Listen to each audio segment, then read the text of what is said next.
Hello guys, welcome back to my YouTube channel. एक और नए थाईलैंड इन्फॉर्मेटिव वीडियो में। तो दोस्तों, आज की इस वीडियो में मैं आपके साथ डिस्कस करने वाला हूँ थाईलैंड करेंसी के बारे में, क्योंकि मेरे पास लोगों के बहुत सारे जो है वो इंस्टाग्राम पे मैसेज आते हैं, मुझसे पूछते हैं कि भाई हम जो है वो थाईलैंड का हम ट्रैवल करने वाले हैं, तो हमको करेंसी जो है वो इंडिया से आईएनआर कैरी करनी चाहिए या फिर यूएसडी या फिर थाई बात।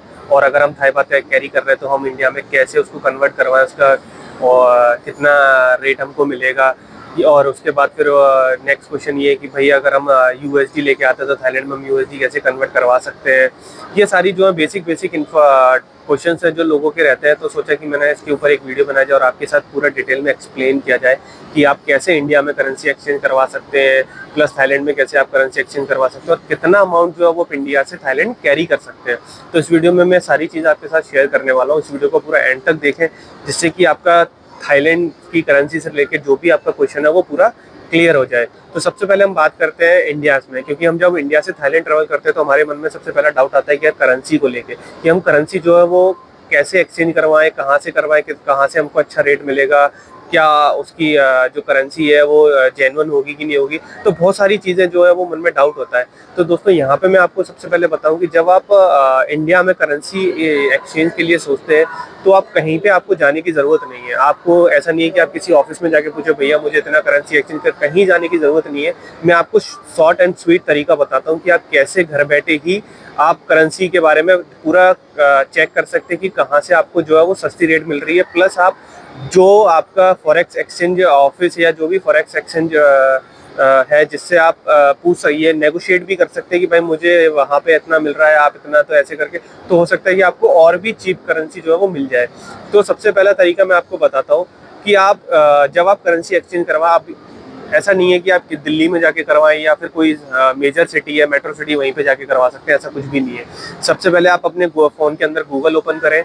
गूगल ओपन करने के बाद वहाँ पे लिखे foreign currency exchange near me. जैसे आप ये लिखोगे तो आपके पास बहुत सारी जो है जितने भी आपके नियर बाय ऑफिसेज होंगे फॉरेन एक्सचेंज करेंसी के, वो आपके पास आ जाएंगे। अब आप उन हर एक स्पेसिफाई जितने भी आपके 3, 4, 5 या जो भी लिस्ट आ रही है, आप उनको 1 बाय 1 करके कॉल करके पूछें कि भैया जो है मुझे 10,000 थाई बात की करेंसी या 20,000, जितना भी आपका अमाउंट एक्सचेंज करवाना है उसके साथ मुझे 20,000 थाई बात चाहिए, तो आपकी क्या रेट है। वो आपको बोलेगा भाई मेरी रेट इतनी है। फिर आप ठीक है भैया मैं आपको बताता हूँ। फिर आप नेक्स्ट अगेन दूसरे जो है करेंसी एक्सचेंज वाले को कॉल करके पूछो।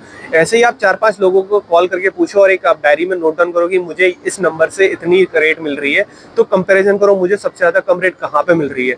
अब जहाँ पे आपको सबसे ज़्यादा कम रेट मिले उसी पर्सन को कॉल करके वापस बोलो भैया मुझे इतने करेंसी एक्सचेंज करवाने, मैंने आपसे अभी बात की थी तो और मैंने कुछ लोगों से ट्राई भी करा तो मुझे करेंसी वहाँ पे इतना मिल रही है, तो कुछ है ऊपर नीचे करने का, कुछ है, हो सकता है क्या।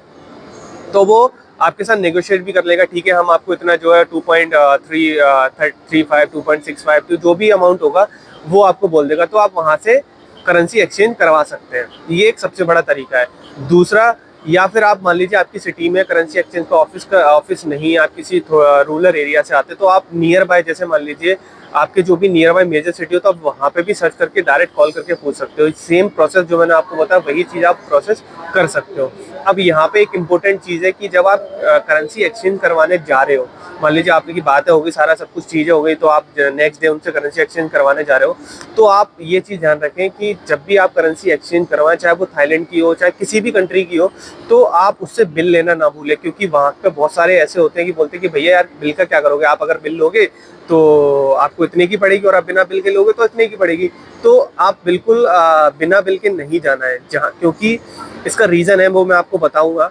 क्योंकि आप जो है कभी भी करेंसी एक्सचेंज तो हमेशा बिल लें। अब इसका रीज़न क्या है कि जब आप किसी फॉरेन कंट्री में ट्रेवल करते हो तो एयरपोर्ट में मे बी आपसे वो पूछ सकते हैं कि आप कितना अमाउंट आपके पास है, या आपके पास कितना आप अमाउंट कितना कैरी कर रहे हो, कैश कैरी कर रहे हो। तो आप बोलोगे भाई मेरे पास 10,000 या 20,000 थाई बात है, तो वो आपसे चेक कर सकते हैं। मान लीजिए अगर आपसे ठीक है चलिए आपके 20,000 बात है, तो आप एक बार अमाउंट का बिल आपने कन्वर्ट करवाया होगा करेंसी, तो उसका बिल है आपके पास, आप बोलोगे नहीं भैया बिल तो नहीं, तो उस केस में जो होगा वो आपकी अमाउंट जो आपका जितना भी आपके पास अमाउंट होगा वो उसको सीज कर देंगे, यानी कि वो अमाउंट जो है वो रख लेंगे। फिर आप उस केस में उनसे कुछ भी नहीं कर सकते, क्योंकि आपके पास कोई बिल नहीं है, कोई एविडेंस नहीं है कि भाई ये मैं करेंसी यहाँ से ला के आया हूँ। क्योंकि बहुत सारी जो है वो हवाला वाला सिस्टम चलता है, जिसके कारण ये चीज़ें कभी कभार हो सकती है। बट थाईलैंड के अंदर ऐसा नहीं है, कि बहुत रेयर केस के अंदर वो टूरिस्ट से पूछते हैं कि बिल चेक करवाइए, वरना वो सिर्फ और सिर्फ करेंसी के लिए बोलते हैं आपके पास कितना कैश है, आप उनको बोलते हैं मेरे पास 10,000 या 15,000 बात है, ठीक है चलिए ओके जाइए। अब यहाँ पे मैं आपको बताऊं कि डॉक्यूमेंटेशन की भाई जब आप करेंसी एक्सचेंज करवाने जाएंगे तो आपसे क्या डॉक्यूमेंटेशन लेगा।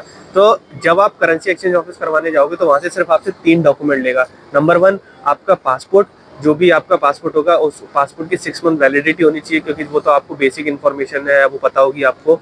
तो पासपोर्ट के बाद आपकी फ्लाइट की टिकट प्लस आपका पैन कार्ड, ये 3 डॉक्यूमेंट जो वो कंपलसरी है। पैन कार्ड आपको पता है ITR इनकम टैक्स के चक्कर में ये चीज़ हम लेना स्टार्ट कर दिया, वरना पहले वो पासपोर्ट और वो फ्लाइट की टिकट ही लेते थे। बस ये 3 डॉक्यूमेंट जो है वो आपको देने पड़ेंगे और आप आराम से करेंसी एक्सचेंज करवा सकते हैं। अब बात करते हैं, चलिए आप इंडिया से करेंसी एक्सचेंज करवा के लेके आ गए अब थाईलैंड के अंदर। अब यहाँ पे लोगों का डाउट है कि भाई हमको जो है वो थाई बात लेने चाहिए या फिर डॉलर लेना चाहिए। दोस्तों मैं यहाँ पे आपके साथ एक चीज़ बताऊँ कि आप ये सोचो कि आप इंडिया में INR to US dollar convert करवाओगे तो वहाँ पे आप जो है वो एजेंट का कमीशन या फिर जो भी उसका परसेंटेज होगा वो कट करेगा।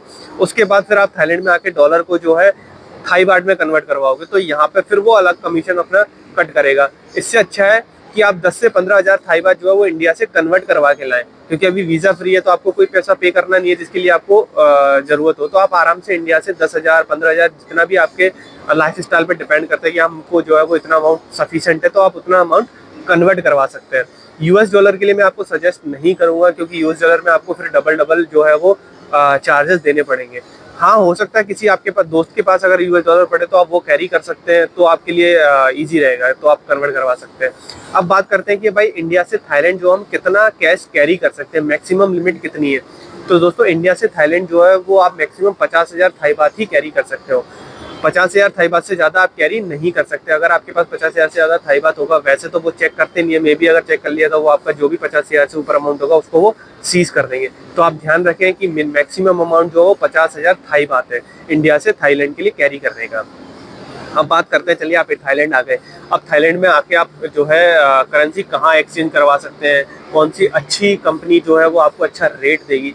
यहाँ पे भी मैं आपको एक जुगाड़ बताता हूँ कि आप क्या करो। यहाँ पे मान लीजिए आप किसी भी सिटी सेंटर में जहाँ पे भी मेजर जो आपके एरिया है वहाँ पे आप स्टे कर रहे हो, तो आप पहले वहाँ पे 2-3 शॉप जो है, 2-3 जो करेंसी एक्सचेंज स्टोर है वहाँ पे जाके इन्फॉर्मेशन कलेक्ट करो कि भाई इनका क्या रेट है, इसका कितना चल रहा है, इसका कितना चल रहा है। तो ऐसे करके आप 3-4 लोगों से पता करो, फिर जहाँ पे भी आपको सस्ता लगे वहाँ से आप करेंसी एक्सचेंज करवा सकते हो। ऐसा नहीं कि आप डायरेक्ट किसी एक स्टोर पे गए और वहाँ पे आपने करेंसी एक्सचेंज करवा ली, क्योंकि ऐसा फिक्स नहीं है ग्लोबली कि भाई आज जो है वो इतना रेट चल रहा है। हर जगह का अलग अलग हिसाब किताब है, तो आप थोड़ा सा रिसर्च कर लें, थोड़ा सा घूम लें, क्योंकि जब आप किसी घूमोगे तो वहाँ पे आपको पता चल जाएगा कि भाई किसका कितना चल रहा है, फिर वो आराम से वहाँ पे करेंसी एक्सचेंज करवा सकते हैं। अभी जैसे मैं MB के मॉल आया हूँ, ये जो मॉल है आपका सियाम के पास है, मेन सिटी सेंटर के अंदर है, बहुत इलेक्ट्रॉनिक्स मार्केट या फिर चीप शॉपिंग के लिए फेमस है MB के सेंटर। तो आप अगर यहाँ पे ट्रेवल कर रहे हो तो यहाँ पे आपको करेंसी एक्सचेंज करवानी है, तो यहाँ पे सबसे अच्छा जो है वो सुपर रिच करके, ये आप जो देख रहे हो मेरी स्क्रीन के अंदर, ये जो है आपका MB के सेंटर के 3rd फ्लोर पे है। तो आप यहाँ से भी करेंसी एक्सचेंज करवा सकते हो। मेरे अकॉर्डिंग मुझे 3 साल हो गए थाईलैंड में, और सबसे अच्छा मुझे अभी तक का जो रेट लगता है पूरे थाईलैंड के अंदर करेंसी एक्सचेंज का, वो सबसे अच्छा है सुपर रिच के अंदर। सुपर रिच जो है वो 2 तरीके से है, एक ऑरेंज कलर में भी और एक ग्रीन कलर में, तो दोनों सेम ही ब्रांड है। तो आप कहीं से भी करेंसी एक्सचेंज करवा सकते हैं सुपर रिच में।